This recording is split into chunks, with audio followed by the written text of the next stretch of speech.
and remind them to keep a safe distance. The erecting of the new memorial was because the old one got blotchy and faded, and it was felt that the centenary of Patrick Gill's death, it was time to put a fitting monument to his memory. Now I'm going to call on Henry Owen to give a brief history of how Pat Gill met his death.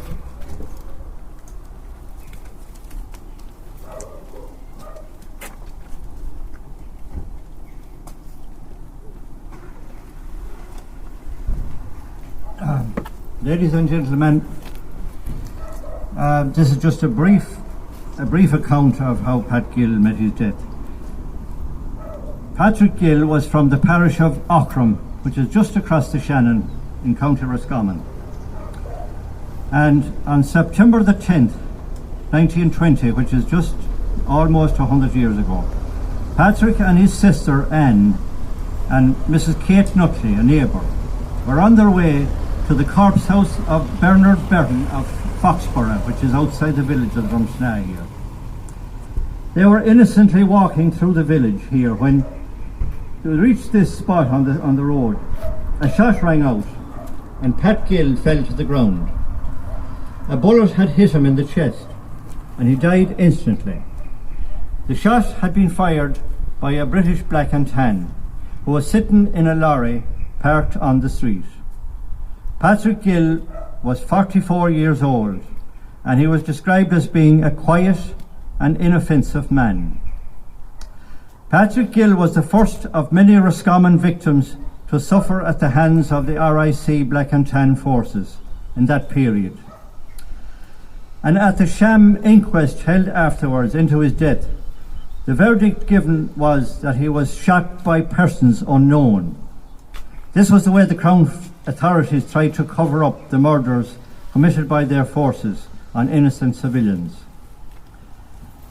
Now, to conclude, I just want to say that the month of September 1920 was a tragic month in County Roscommon, for as well as the death of Patrick Gill, the IRA lost 4 of its members in the west of the county during that time, they being Captain Thomas McDonough from Clonlow, who was killed in the ambush at Tibohan near Ballahaderian. And in Ballinlaw, Michael Glavey, Michael Kane and Patrick Glynn were killed when they made an attack on the RIC barracks there. So today I'd like to just remember all those men who died for the establishment of an Irish Republic. Thank you very much.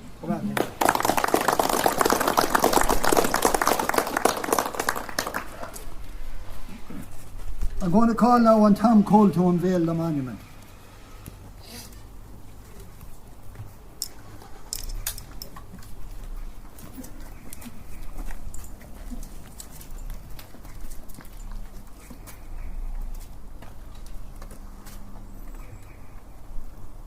Thank you very much.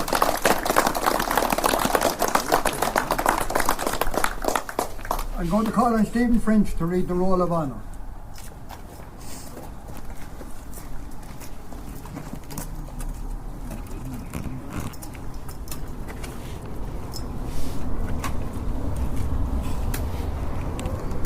Roscommon's Roll of Honour. Roscommon's Roll of Honour.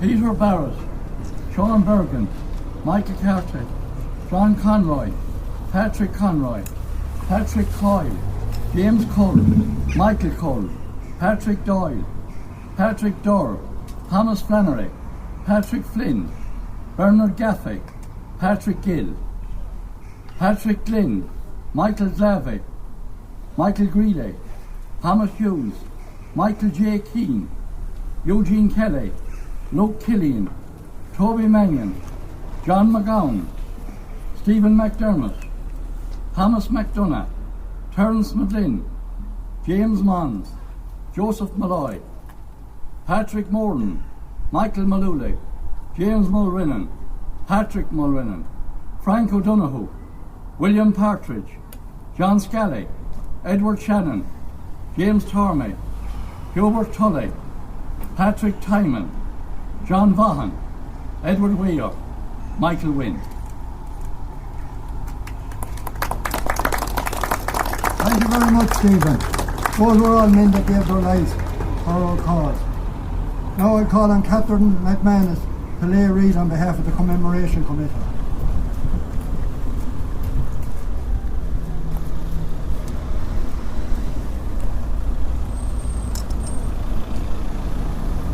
Thank you, Catherine. Thank you, Catherine. I'm going to...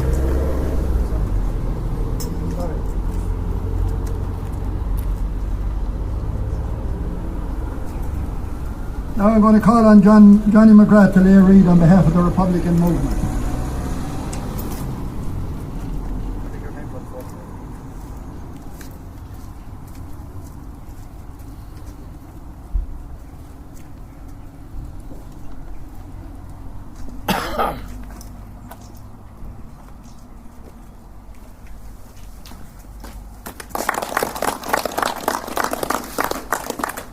Now we're going to have a minute's silence for all those died fighting for the 32 County Republic, and also those that died with this virus.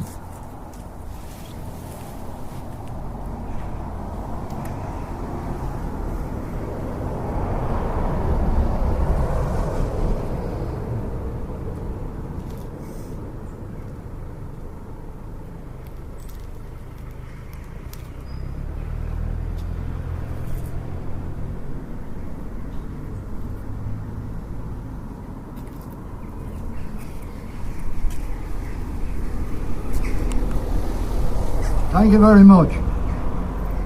I'm going to ask Dan Homan to deliver our oration.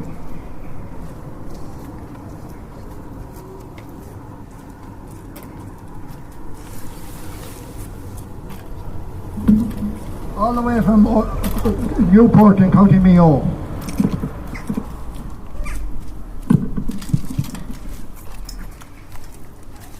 Here, look, this public illegal air. Tá crinne an seo nniu chun ómas a thuairt de saidúir de aram public na hÉirden a dún mariú na Sassany céad bliain ó hen. Friends and fellow Republicans, I am very privileged and honoured to be asked here today to deliver the oration in memory of a volunteer of the Irish Republican Army, Patrick Gill, who was murdered here by British Crown forces 100 years ago.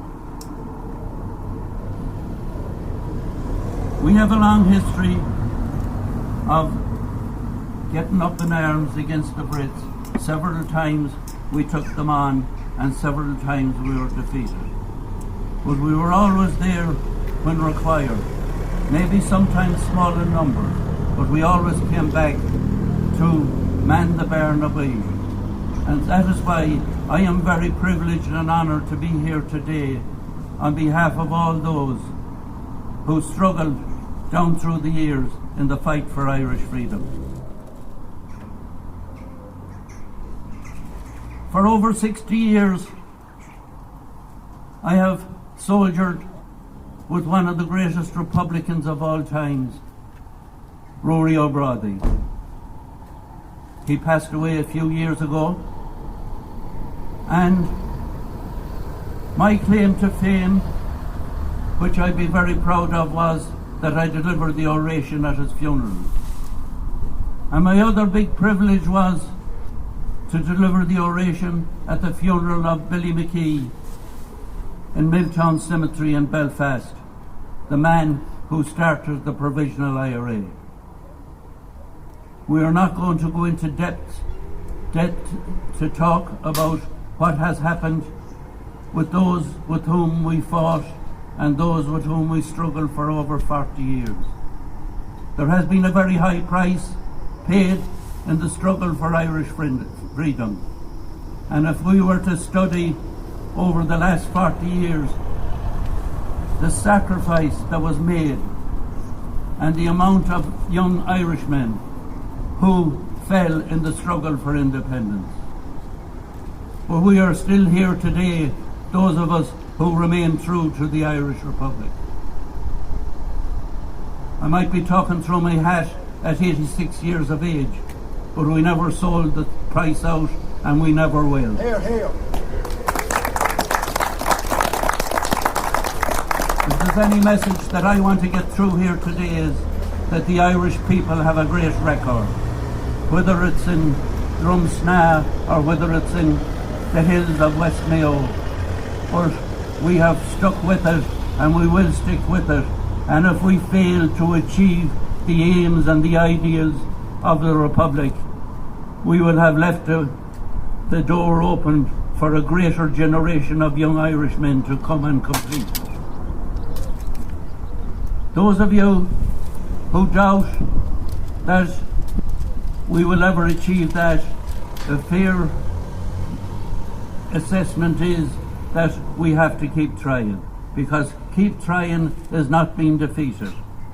And we will never surrender to British rule in Ireland.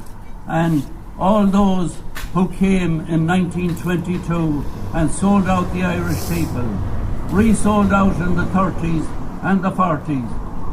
And the men of the 1940s, I give them a special mention here today, because they were the men who suffered greatly at the hands of the De Valera government. Eamon De Valera, the man who said, "Put your guns away, they'll be needed another day." But to the men of the 1940s, they were needed to weed them out. There was the shooting of Barney Casey in the Curragh concentration camp. There was the hanging of Charlie Kieran, and I could go on and on. But they were a generation of Irishmen who handed down the torch to us to fight on for Irish independence. And we will hand it on to the next generation if we fail. And we remember here today all those who died in the struggle for Irish freedom. I won't say much more to you here today, but keep the faith, keep it free, and above all, unpublic the bull. Thank you very much. Thank you very much, Dan. I want to thank all the people for coming here today, and all the speakers, and all the people that done everything for this, to make this day come true. And I want to tell you, mind yourselves, keep away from the virus, and have a great afternoon.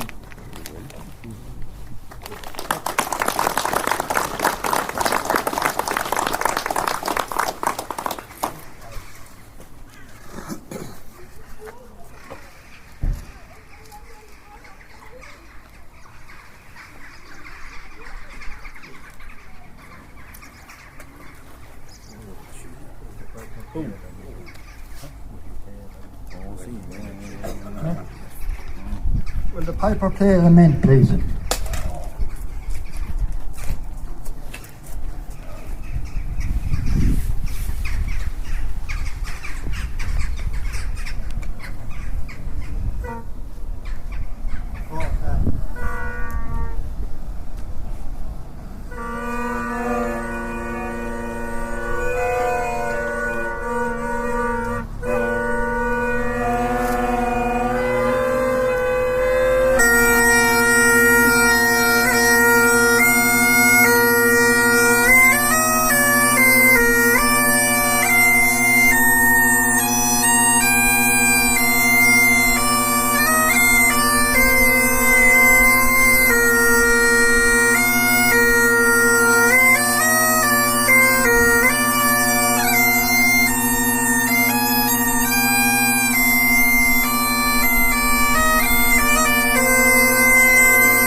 Put your hands together for the piper.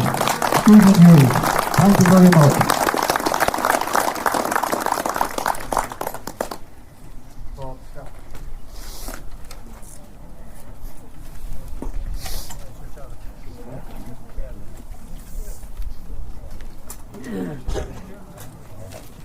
National anthem. Feel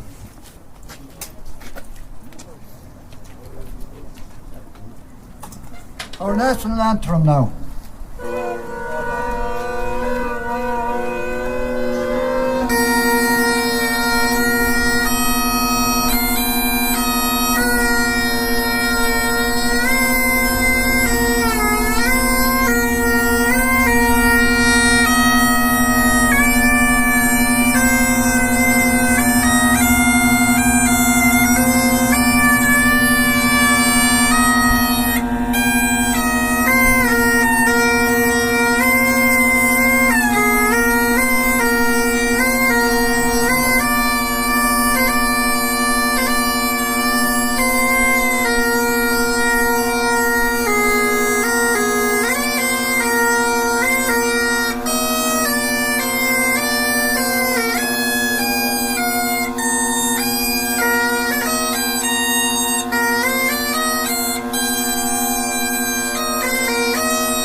Frank O Dowd, we're here in Drumsna in County Leitrim for the unveiling of a monument which you were involved in the organising of. That's right. There was a lot of us involved. And that man was shot just right here on this road, and there was a lovely cross made of bricks on the road, and it was there for years, and the council teared over it, which it should have been left. So it was around this point here? Just exactly here. Yeah.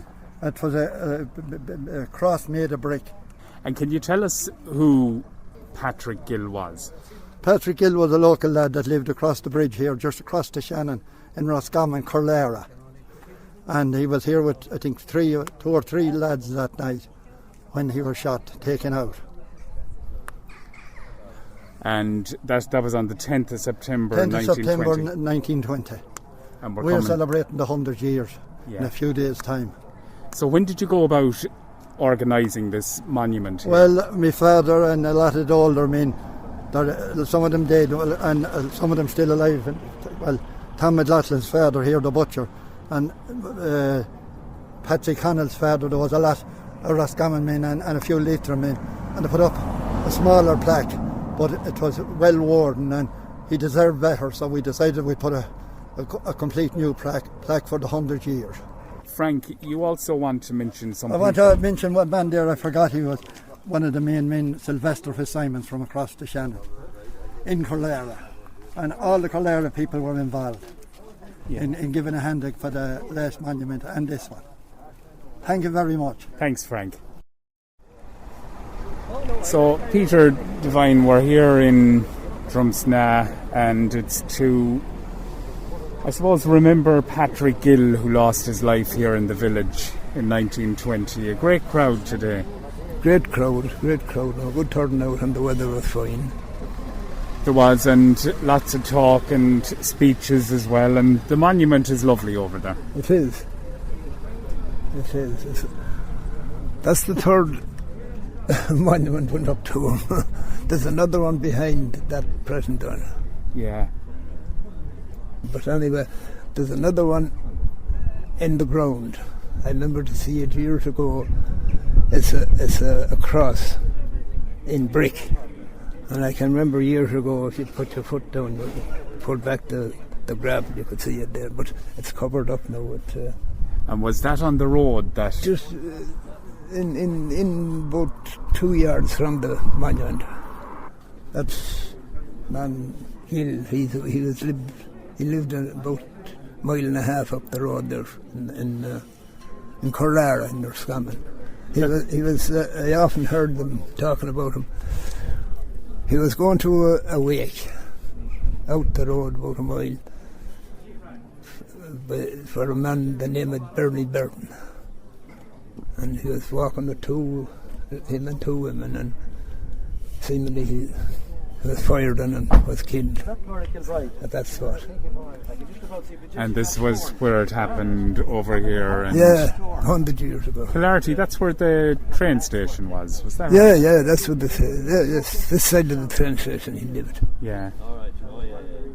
And, you know, it's coming up now on the 100 years since 1920. it happened. The 10th of September 1920. 1920, yeah. So, Councillor Tom Kern, you travelled here to Drumsna in County Leitrim for the unveiling of a monument to Patrick Gill today. That's right, yeah. That's right, yeah. Just came to support the Leitrim Roscommon people because we always support one another in commemorations and things because we're fairly thin on the ground. We're in the minority, but we believe we're on the right side. And they come to us in Galway for the Father Griffin and that, which would be 100 years this year as well. You know, like Terence McSweeney and Kevin Barry and them was done either executed or shot in the 1920. You know, so I do come. Like it was a few months ago, I wouldn't be able to travel. You know, times are bad, but I'd like to give great credit to the Roscommon Leitrim people for getting this memorial up and for holding the opening of it today. Thank you very much. You're welcome. Tá fáilte rud.